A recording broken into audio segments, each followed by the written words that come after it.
Ashaa harka fuunee kabajamtootaa fi daawwattoota hordoftoota keenya nageenyi koo kan jaalalaa fi kabajaa bakkaa fi lafa jirtanitti isiniif haa baay'atu jecha egaa akka har'allee waliin teechan sinii dhufteertii siniin jechuu jaaladha. Yemadaam qimamochee nageenyi koo dachaa dirribaa isiniif haa baay'atu jecha wanni har'aan qabadhee dhufee maal sinitti fakkaate shamarran keenya jechuudha gola madaamii keessa hojjettanii of eeggannoo wanta akkanaa akka isin mudanne jechuudha fani jechuudha wanni nan isinii dhufe guyyaa har'aay shamarri keenya jechuudha yemadaam qimamochee baay'een isaanii baay'een keessan minda mana madaamiti minda isinii kennamu diduudhaan baay'een keessan kan rakkattanii fi akkasumallee baay'een keessan immoo kan sirma mindaa isinii dhoggatamee waggaa dheeraadhaaf tola isin hojjechiisanii waggaa 12 akkasumas sanii ollee tola hojjettanii booda maallaqa keessan dhabdanii kan gola madaamii gadhiistanii baatan hedduu keessantu jira jechuudha dhugaa yoo dubbanne ana obboleettii teechan jechuudha ana dhugaa dubbachuudhaaf haga guyyaa 3 baay'ee na kaffayee tureeyyuudha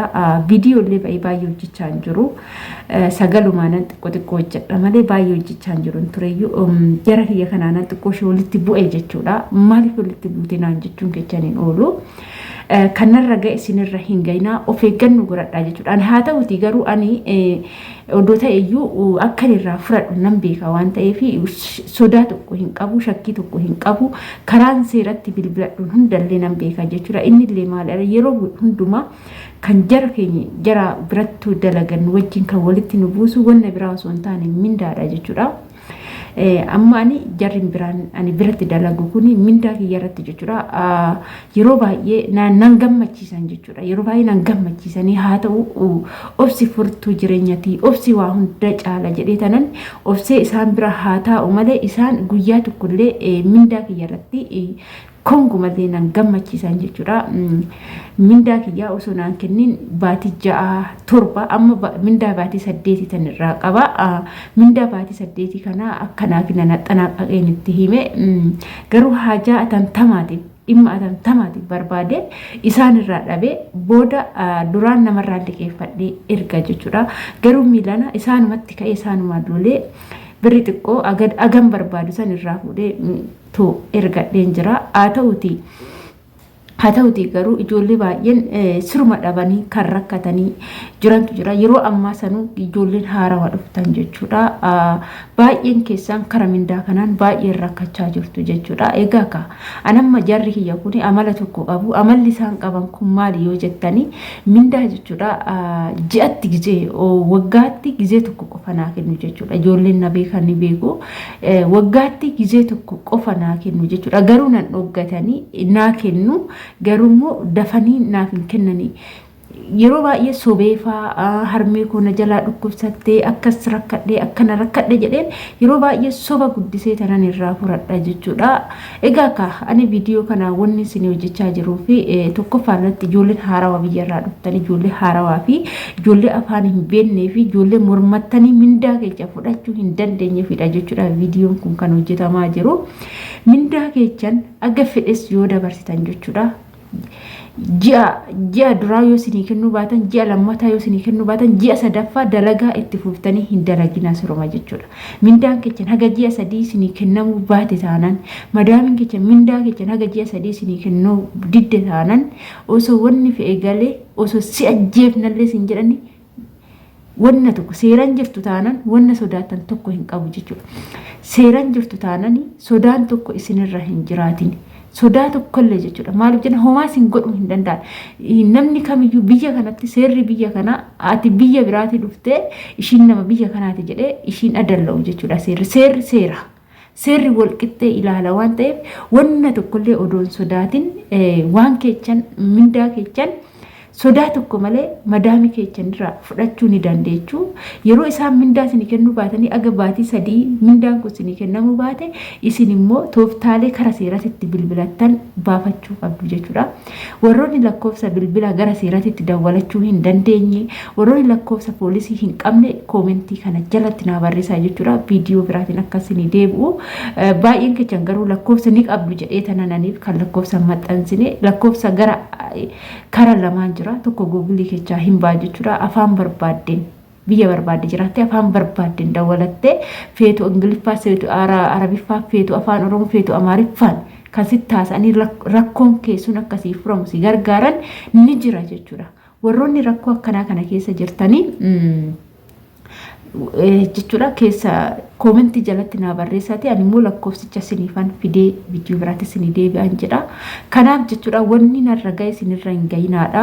Kanaaf mindaa keessan jechuudha mindaadhaaf biyyaa baatan birriidhaaf biyyaa baatan malee madaamidhaaf tola hojjechuuf miti jechuudha. Kan biyya ormaa dhuftanii eenyuunillee taananii kan madaamidhaaf tola of hojjechuuf biyya ormaa dhufee hin jiru jechuudha. Yoo tola hojjechuu harmeen keenya achitti kophaa isaanii nama isaan gargaaru dhabanii kophaa isaanii makaraa arganii hojjetachaa jiru. Biyya teenya harmee keenya gargaaruu nu wayya malee asitti araba gandaa, kosii gandaa, xiraa gandaa dhinnee tolaan hojjennu jechuudha siruma. Kanaaf tolli tola gatiin lola. Kanaaf kara mindaa keessanitti eenyuna illee hin ofiin madaalchisinaa, eenyuttillee fuula hin kennina. Kanaaf mindaa keessan irratti du'aa jechuudha. Birri biyyaa baata waan ta'eef wanni gale haa galuun sodaatinaa isiniin jedha. Seeran jirtu taananii kanaafuu obboloota kiyyaa anamma mudannoo baay'ee kara mindaa kana mudannoo sirriitti mudannoo baay'ee na mudata. Haa ta'uti immoo funyaan isaanii uree irraa fudhadhachuudha yeroo hundumaa. Garuu akka laayyeetti natti hin kennani. Waggaa afur lakkoofsiseen jira. Galata rabbii amma xiqquma naafe jechuudha. Yoo waaqayyo jedhe biraa galuufi gara biyya kootii. Inna kanaaf obboloota kooyi ani kanaafani jechuudha. Samoona kana baay'ee na kaffayee ture, baay'ee keessi koo na badee ture. Hundaafuu galata waaqayyoo hunduu gaarummaadhaa fi akkasiin jedha obbolootni kiyya kan narra rakkatanii kan gara birriitiin jechuudha rakkatanii baay'ee tokko miidhamaa jiran hedduu isaaniitu jira. Kanaaf obboloota koo gara mindaa keessanitti yoo isaan akkuma dura siniin jedhe yoo isaan ji'a 3 dabarsanii ji'a 4 dabarsanii amma dhugaa ijoollee hedduun waggaa tokko waggaa lama mindaa malee aga ammaa kan ta'antu jira jechuudha. Birriin hin jiru taanan galaa gara biyya abbaa keessanii jechuudha. Mindaan sinii seeraan hin kaffalamne taanan galaa gara biyya abbaa keessanii biyya biraa deebitanii dhuftu. Waggasuma deebitu birriidhaaf dhuftanii birriin keessa siniin kaffalamne taanan galaati biyya abbaa keessanitti jiraachuu sinii wayya malee tola waggaa tokko waggaa lama odoo mindaa hin fudhatini waggaa lama maaltu sin teechisa. Odoo mindaa fudhatin waggaa tokko dabartanii waggaa lammaffaa qaxxanuu siruma sinirraan eeggamu jechuudha. Seerri immoo jechuudha isaan mindaa keessa siraata siniif hin kaffalan taanaan kara seeratitti fakkeenyaaf amma ijoollee baay'een maal godhu mindaan odoo hin kaffalin waggaa 2 waggaa 3 yeroo guutanii tooftaalee ittiin baddan warroonni barbaaddatanii achii baatanii baddanii yeroo achii baatan san maal gootu mana san osoo achiin bayyoo danda'ame silkiin qabachuu sinii danda'ame kaa namatti bilbilattan malee waa badduree ba'isa sanuu bilbila saniin lookeeshinii nama fira keechanii wayitii irratti nama beektan wayitii irratti ergadhaati akkasumas immoo lakkoofsa nama beektanii wayi lakkoofsa mana isaanii san ergadhaati saniin booda ba'aati qaxxuma jedhaa deemate harka poolisiitti kennadhaa jechuudha. Saniin booda lookeeshiniin siniif hin deebi'ee gara keechan akka sinii ergamu gootanii jara kana qaxxaabsi jara kana kassaastanii seerri adabee mindaan keechan waggaa tokko waggaa 2 waggaa 3 yoo tola hojjettanii itti dhala wajjin irratti herreegame jechuudha. Yeroo darbe akkasitti obboleettiin keenya takka akkasitti kaffalchiifatte jechuudha. Dhala wajjin herreeganii jechuudha. Seerri kan guyyaa takka odoon darbin mindaan keessa sinii deebi'a jechuudha. Kanaaf ijoolleen madaamidha tola hojjettanii biraa baddanii of eeggannoo godhadhaati gizee baddan akka bilxoomaa jechuudha. Mana sani milikeeffadha. Lookeeshinii mana sanii ergadhaa. Maal baddan taana waan baddaniif hunda seera jirutti dhiyeessitu saniin boodatti isaantu qaxxaama malee isin qaxxaamtan jechuudha. Tasallee qaxxaamtan jechuudha isin. Akkas isiniin jedha kabajamtoota kiyyaa ani viidiyoo kiyyaa asumarraa nan goolaba. Viidiyoo biraatiin hanga walitti deebinutti turtiin keessan turtii gaarii isiniif haa ta'u jechaa. Bye bye.